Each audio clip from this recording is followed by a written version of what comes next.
The Ukrainian government says its forces are gaining momentum and taking back territory amid fierce fighting along the south and eastern front lines. Kyiv claims its troops have recaptured a string of Russian-occupied villages along the Donetsk-Zaporizhzhia region border. Fred Pleitgen joins us now live from Zaporizhzhia. Fred, good to have you with us. Have we managed to verify just what's been recaptured by the Ukrainian authorities and the forces, or is it just their word for now? Well, there's certain areas that we have actually been able to verify or at least geolocate where those areas are, where we've seen some videos of Ukrainian troops marching or going into villages, going into buildings in some villages and raising the Ukrainian flag. And a lot of that, Julia, seems to be happening in the sort of southeastern part of the front, from where a lot of those offensive actions of the Ukrainian military have been taking place. And what we've heard is that they're sort of marching southward from those areas, apparently trying to break through Russian defenses. It's quite interesting. We haven't really heard anything yet from officially from the Russian Defense Ministry, but there's Russian military bloggers who usually are very well informed, who talk directly to Russian units, who say that they are quite concerned about the situation on that part of the front line, and they also say that in that area the Ukrainians are advancing. Nevertheless, there do seem to be some significant losses also on the part of the Ukrainians. The front line is, of course, very long, and in some places the Russians have said that they have been able to hold Ukrainian advances up and destroy a lot of armor, including Western donated armor, speaking about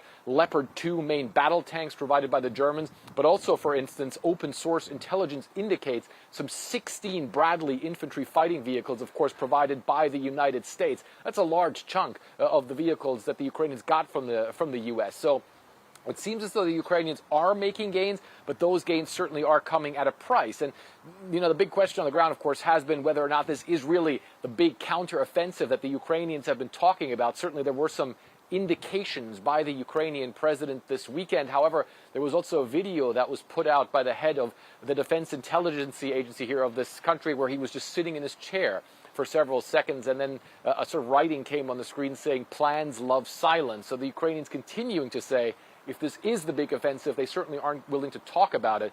But it is pretty clear, Julia, that along pretty much the entire front line here in Ukraine, the Ukrainians have the initiative, while the Russians aren't making any gains really significantly in any areas that we can see. If we look, for instance, at Bakhmut, which of course is a town that has seen a great deal of fighting over the past couple of months, there also the Ukrainians right now are saying that they are the ones who are making significant gains on the battlefield, while the Russians are the ones who are pulling back, Julia. But to your point, certainly the Ukrainians not giving any further information away about what's going on. Fred Pleitgen there in Zaporizhzhia for us. Thank you. Ukraine says Russia is on the defensive when it comes to fighting around Zaporizhzhia and Kherson. This comes as Ukrainian armed forces liberated villages along the eastern front lines. Ukraine's deputy defense minister says 3 villages in the Donetsk region have been recaptured, and Russian pro-military bloggers are warning its forces should, quote, expect the pressure to intensify soon. Meanwhile, Ukrainian officials say water levels are receding in parts of Dnipro River's west bank, but nearly 50 settlements are still flooded. It's been nearly a week since the Nova Kakhovka dam collapsed, unleashing a torrent of water into surrounding areas. Claire Sebastian joins us now to discuss these stories.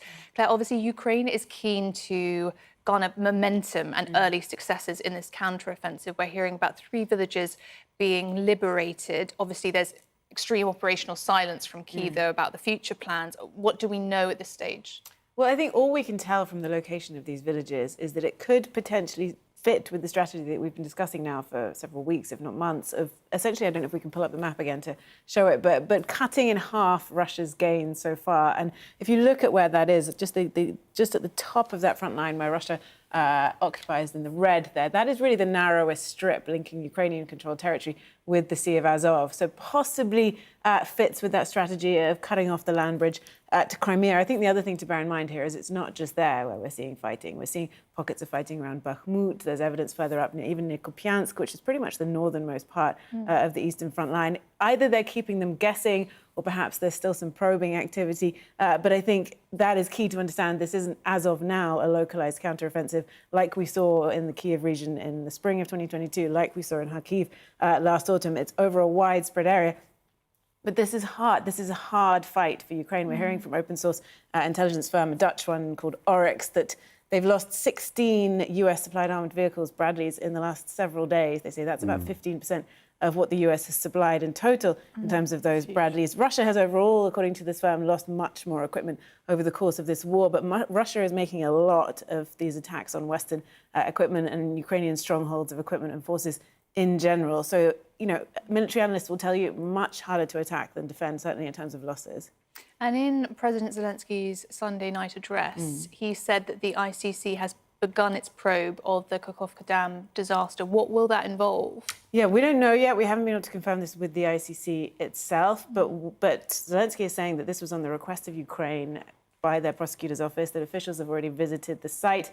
We need to try to understand what the parameters of the investigation are, whether it's a war crimes investigation. We know that the Geneva Convention covers the destruction of installations that unleash damaging forces, they call that, can include dams. So that might be part of the investigation, but we don't know yet. And meanwhile, as you say, a week on, they're still doing rescue efforts. Thousands of people have been evacuated. Ukraine has even said it's evacuated more than 100 people from the Russian side, the Russian-occupied side of the Dnieper River. And of course, the environmental catastrophe still unfolding. Claire Sebastian, as always, thank you so much.